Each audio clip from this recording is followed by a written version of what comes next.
Hello everyone, it's Allison Leigh Cruz. Read along with me as I read aloud the AR book called Red Riding Hood, retold and illustrated by James Marshall. AR book level is 3.2 with 0.5 points.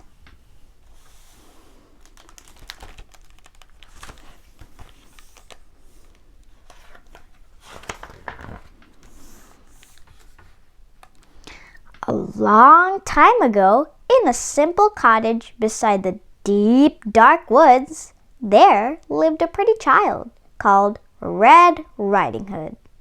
She was kind and considerate, and everybody loved her.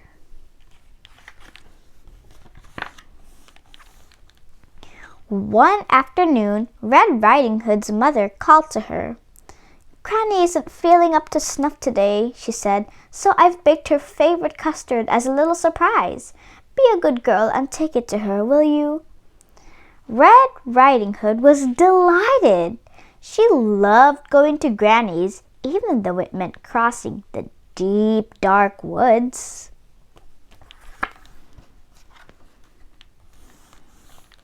When the custard had cooled, Red Riding Hood's mother wrapped it up and put it in a basket. "Now, whatever you do," she said, "go straight to Granny's. Do not tarry and do not speak to any strangers." "Yes, Mama," said Red Riding Hood.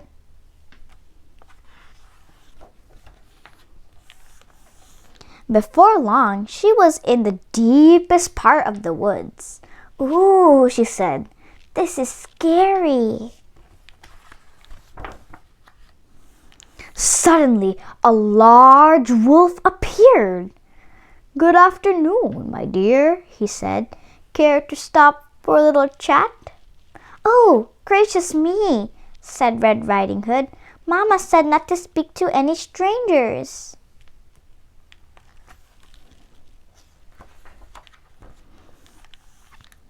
But the wolf had such charming manners. "And where are you going, my sweet thing?" he said.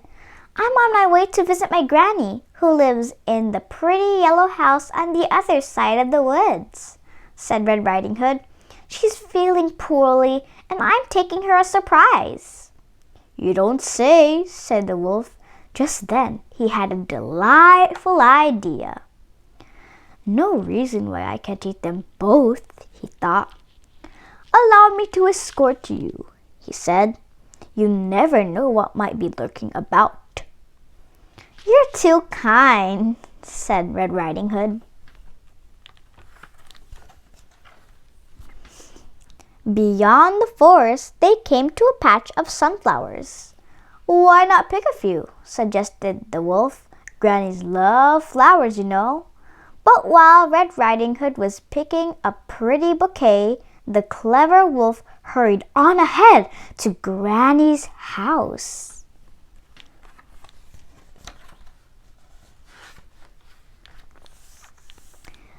"Who is it?" called out Granny. "It is I, your delicious, darling granddaughter," said the wolf in a high voice. "The door is unlocked," said Granny.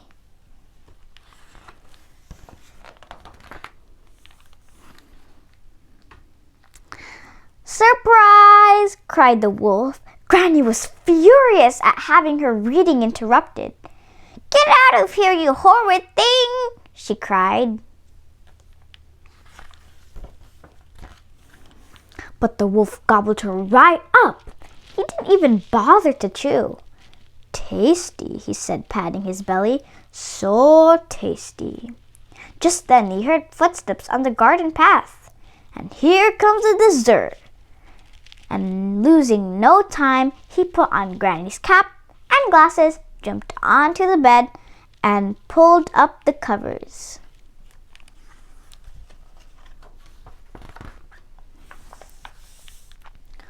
"Who is it?" he called out in his sweetest Granny voice. "It is I, your little granddaughter," said Red Riding Hood. "The door is unlocked," said the wolf. Red Riding Hood was distressed at seeing her grandmother so changed. "Why, Granny?" she said. "What big eyes you have!" "The better to see you, my dear," said the wolf. "And Granny, what long arms you have!"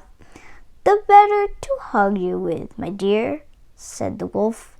"And Granny, what big teeth you have!" "The better to eat you with, my dear," cried the wolf.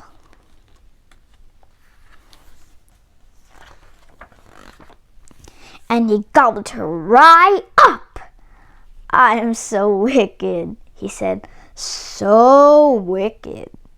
But really, he was enormously pleased with himself, and having enjoyed such a heavy meal, he was soon snoring away. A hunter passing by was alarmed by the frightful racket. "That doesn't sound like Granny," he said.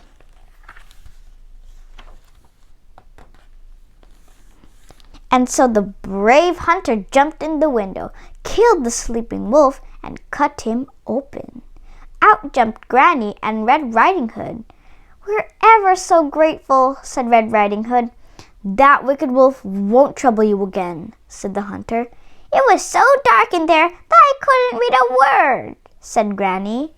Red Riding Hood promised never ever to speak to another stranger, charming manners or not.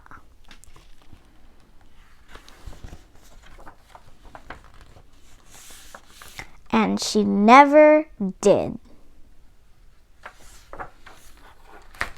The end. Thanks for watching, and I hope you all enjoyed reading with me. Don't forget to like, subscribe, share, and click the notification bell so you won't miss any new upcoming videos. Have a great day!